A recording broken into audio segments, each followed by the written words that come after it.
అది హైదరాబాద్ ఫిల్మ్ నగర్లోని ఓ బస్తీ. అర్ధరాత్రి వేళ పై పోర్షన్లో ఉన్న ఇంటి నుంచి బిగ్గరగా ఏడుస్తోన్న శబ్దం వినిపిస్తోంది. ఇంటి యజమాని రామారావు ఎవరేడుస్తున్నారబ్బా అనుకుంటూ నిద్రలేచాడు.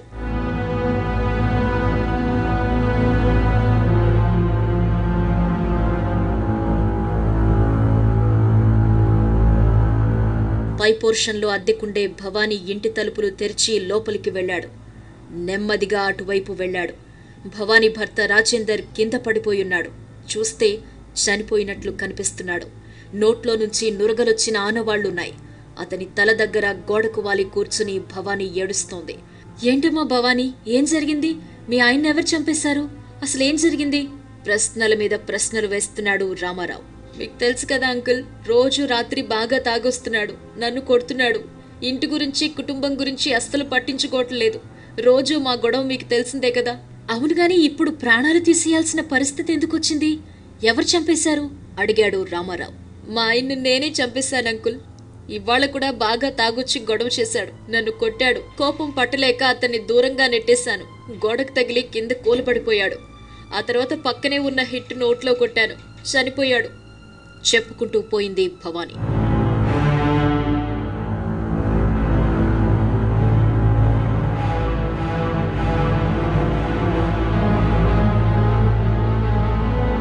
రామారావు వెనక్కి తిరగగానే బాత్రూంలో నుంచి పిల్లాడేడుస్తున్న శబ్దం వచ్చింది. బయట నుంచి గడియ పెట్టుంది. అది చూసిన రామారావు బాత్రూం గడియ తీశాడు. లోపల నుంచి భవానీ కొడుకు భయం భయంగా బయటకొచ్చాడు. అదేంట్రా, ఏమైంది అని రామారావు అడుగుతున్నా భయంతో తల్లి దగ్గరకు వెళ్లిన పిల్లాడు ఆమెను గట్టిగా పట్టుకున్నాడు.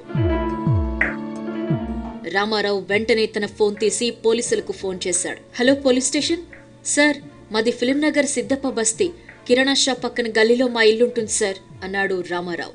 సార్, మా ఇంట్లో మర్డర్ జరిగింది సార్, అది చెప్పడానికి ఫోన్ చేశాను అని చెప్తున్నాడు రామారావు. ఓకే, ఇప్పుడే వస్తున్నాం, నువ్వు అక్కడే ఉండు అని ఫోన్ పెట్టేశాడు ఎస్ఐ వేణుశాస్త్రి. కాసేపటికి ఘటనా స్థలానికి పోలీసులు చేరుకున్నారు. మీరేనా మాకు ఫోన్ చేసింది? మీ పేరేంటండి? ఇల్లు మీదేనా అడిగాడు ఎస్ఐ వేణుశాస్త్రి. అవును సార్, నా పేరు రామారావు, ఈ ఇంటి ఓనర్ నేనేనండి. ఇతని పేరు రాజేందర్. హత్య చేశారు సార్. అతని భార్య మాత్రం తానే చంపేశానని చెప్తోంది సార్. మిస్టర్ కాంతారావు, బాడీ మొత్తం పరిశీలించు. ఆధారాలు ఏమైనా దొరుకుతాయేమో జాగ్రత్తగా చూడు. ఎక్కడెక్కడ గాయాలున్నాయో గుర్తులు పెట్టు ఆదేశించాడు ఎస్ఐ వేణుశాస్త్రి. ఎస్ఐ ఎదురుగా చేతులు కట్టుకుని నిల్చుంది. భయంతో బిగుసుకుపోయింది. ఆమె హావభావాలు, ముఖ కవళికలు పరిశీలిస్తున్నాడు ఎస్ఐ. భర్త చనిపోయాడన్న బాధ ఆమె ముఖంలో అంతగా ఉన్నట్లు కనిపించడం లేదు. భవానీ, మీ ఆయన ఏం చేసేవాడు అడిగాడు ఎస్ఐ. ప్రైవేట్ హాస్పిటల్లో పనిచేసేవాడు సార్. నువ్వేమైనా ఉద్యోగం చేస్తావా? చేస్తాను సార్. మా బస్తీ పక్కనే ఓ కంపెనీ ఉంది, అందులో నేను స్వీపింగ్ పని చేస్తాను సార్. మరి మీ ఇద్దరి మధ్య గొడవలెందుకు వచ్చాయి? ఇద్దరూ పని చేసుకుంటున్నారు కదా, భర్తను చంపాల్సిన అవసరం నీకేమొచ్చింది? కాస్త గట్టిగా అడిగాడు ఎస్ఐ. తాగుడుకు అలవాటు పడ్డాడు సార్. సాయంత్రం అయిందంటే తాగకుండా ఇంటికి రాడు. రోజు నన్ను, నా కొడుకును కొడుతున్నాడు. ఇంటి గురించి అస్సలు పట్టించుకోవటం లేదు. నేను పనిచేసి సంపాదించిన సొమ్ముతోనే ఇల్లు గడుస్తోంది సమాధానమిచ్చింది భవానీ. మరి మీ ఆయన జీతం ఏం చేస్తున్నాడు? అతనికి ఏమైనా బయట తిరుగుళ్ళున్నాయా? ఎవరైనా వేరే అమ్మాయి వెంట పడుతున్నాడా? ఆ మాట వినగానే కాస్త తత్తరపాటుకు గురైంది భవానీ. ఏం లేదు సార్, అతను అలాంటి వాడేం కాదు. కానీ నన్ను రోజూ కొడుతున్నాడనే భరించలేక చంపేశాను సార్. ఆమె వాలకంలో ఏదో తప్పు చేసిన ఫీలింగ్ కనిపిస్తోంది. అసలు నీ భర్తను చంపాలన్నంతగా కోపం ఎందుకు వచ్చింది? ఇప్పుడు నీకు నీ కొడుక్కి దిక్కెవరు? అసలు మీ ఇద్దరి మధ్య ఏం జరిగింది? పూర్తిగా చెప్పు. నీకు శిక్ష ఎక్కువ పడకుండా నేను చూస్తా. లేదంటే ఎక్కువ కాలం జైల్లో ఉంటే నీ కొడుక్కి కూడా దూరం అవుతావు. లేదు సార్, చెప్తాను సార్ అని చెప్పటం ప్రారంభించింది భవానీ. సార్, మాది గుంటూరు జిల్లా తెనాలి. మా ఇద్దరికి 6 ఏళ్ల క్రితం పెళ్ళైంది. అప్పటికే మా ఆయన ఇక్కడ హైదరాబాద్లో ప్రైవేట్ ఆసుపత్రిలో పనిచేస్తున్నాడు. అందుకే పెళ్ళయ్యాక నన్ను కూడా ఇక్కడికే తీసుకొచ్చాడు. కొన్నాళ్ళు నేను ఇంట్లో ఉండేదాన్ని. తర్వాత దగ్గరలో ఉన్న ఓ కంపెనీలో పనిచేసుకున్నాను. మాకో బాబు, వయసు 4 ఏళ్లు సార్. మొదటి నుంచి నాతో మంచిగా ఉండే నా భర్త కొద్ది నెలల నుంచి మారిపోయాడు సార్. నన్ను అనుమానించడం మొదలుపెట్టాడు. అంతేకాదు, తాగుడుకు బానిసైపోయాడు. తాగందే సాయంత్రం ఇంటికి రాడు. నేనేమైనా అంటే వేరే వాళ్లతో తిరుగుతున్నానంటూ తిట్టేవాడు. అందుకే ఇక అతని సూటిపోటి మాటలు, వేధింపులు తాళలేక చంపేశాను సార్. అని కన్నీళ్లు పెట్టుకుంది భవానీ. భవానీని బయటకు పంపించిన ఎస్ఐ వేణుశాస్త్రి వాళ్ళ ఇంటి ఓనర్ రామారావును పిలిపించాడు. ఎస్ఐకి నమస్కారం చెప్పి ఆయన ముందు సీట్లో కూర్చున్నాడు రామారావు. రామారావు గారు, భవానీ ఎలాంటిది?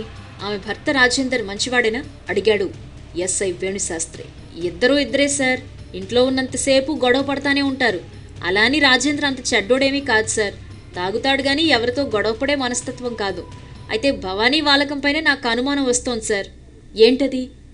మధ్యలో కల్పించుకున్నాడు ఎస్ఐ వేణుశాస్త్రి. నాకు నిజంగా తెలియదు కానీ మా మేడపై ఉండే బ్యాచిలర్ రవి కూడా భవానీ చేసే చోటే పనిచేస్తాడు సార్ అని ఆ వెంటనే ఏదో గుర్తొచ్చిన వాడిలా ముఖం పెట్టాడు. సార్, అవును, ఆ రోజు నేను డాబాపైకి వెళ్లేసరికి భవానీ కొడుకును బాత్రూంలో వేసి తలుపులేశారు సార్. నేనే బయటకు తీశాను. అలా ఎందుకు చేయాల్సి వచ్చిందో నేను అడగలేకపోయాను సార్ అన్నాడు రామారావు. ఈ విషయాలు విన్న ఎస్ఐ ముఖంలో ఆనందం ప్రస్ఫుటించింది. రామారావు గారు, థ్యాంక్ యూ. మీరిచ్చిన 2 క్లూలు మాకు ఈ కేసులో చాలా బాగా పనిచేయొచ్చు.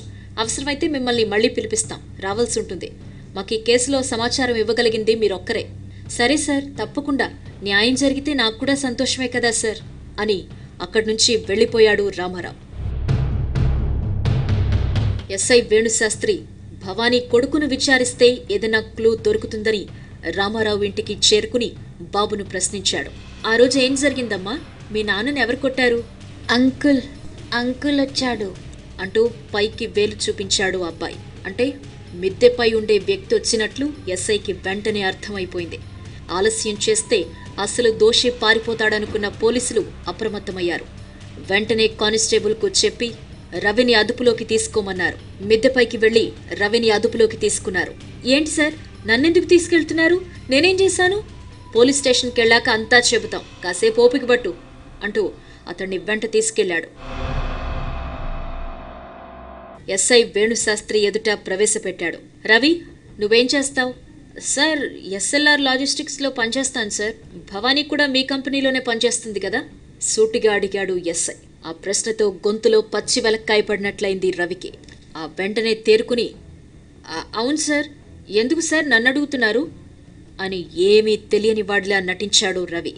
చూడు రవి, మాకంతా తెలుసు. నీ గురించి, నీ బండారం గురించి భవానీ అంతా చెప్పేసింది. వాళ్ళ అబ్బాయి కూడా మొత్తం చెప్పేశాడు. మా దగ్గర ఇప్పుడు అన్ని ఆధారాలు ఉన్నాయి. కానీ నువ్వుగా చెబితే కేసు తీవ్రత తగ్గుతుంది, లేదంటే నీ ఇష్టం అన్నాడు ఎస్ఐ.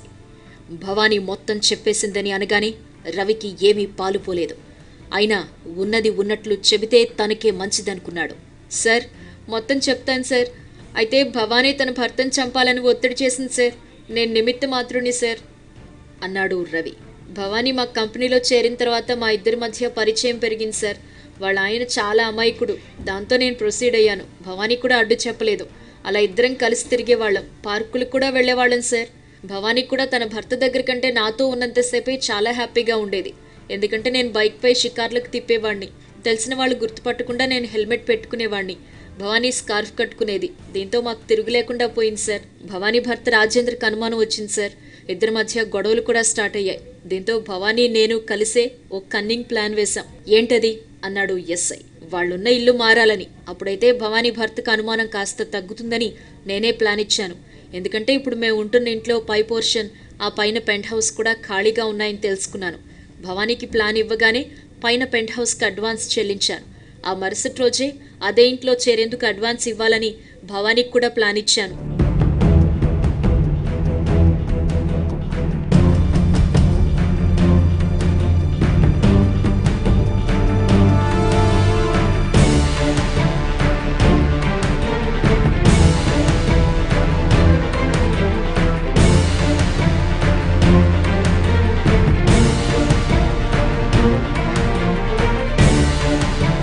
ఆమె భర్త రాజేంద్ర కూడా అనుమానించలేదు. ఇక మేము ఆ ఇంట్లోకి మారాక మాకు మరింత ఫ్రీడమ్ వచ్చింది సార్. ఎవ్వరికీ అనుమానం రాకుండా మేనేజ్ చేశాం. ఏమాత్రం ఛాన్స్ దొరికినా నా గదికి భవానీ వచ్చేది. భర్త ఇంట్లో ఉన్న సమయంలో కూడా మేము చాలాసార్లు కలిసాం సార్.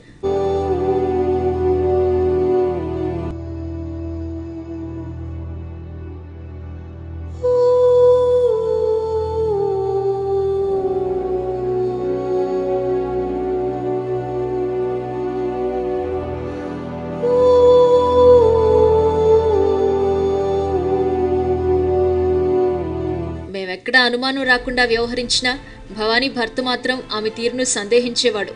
ఇక ఎలా అయితే లాభం లేదని భర్తను చంపేద్దామని భవానీ నన్ను బలవంతం చేసింది సార్.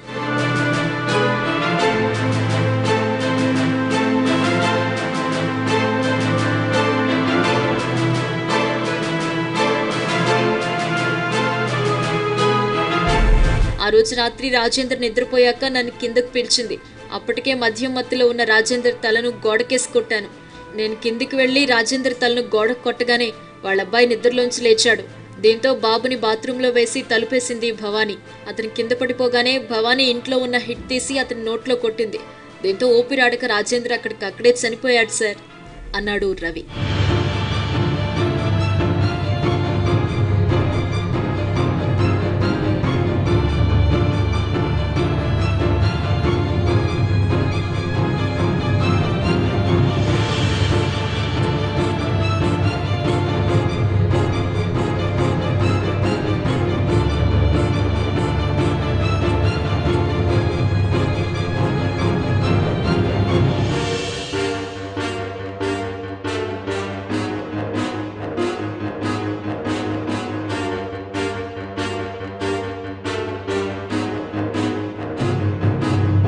తన మీద ఉన్న బరువంతా దిగిపోయినట్లు ఫీల్ అయ్యాడు రవి. వెంటనే ఎస్ఐ లేరా పద అంటూ భవానీ ఇంటికి తీసుకువెళ్ళాడు.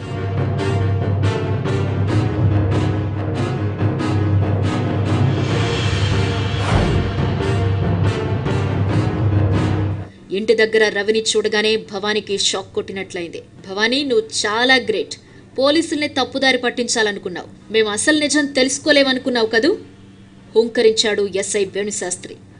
తప్పు చేసిన భవానీ తలెత్తలేదు. ఇద్దరిని కస్టడీలోకి తీసుకోవాలని కానిస్టేబుల్ కాంతారావును ఆదేశించాడు ఎస్ఐ వేణుశాస్త్రి.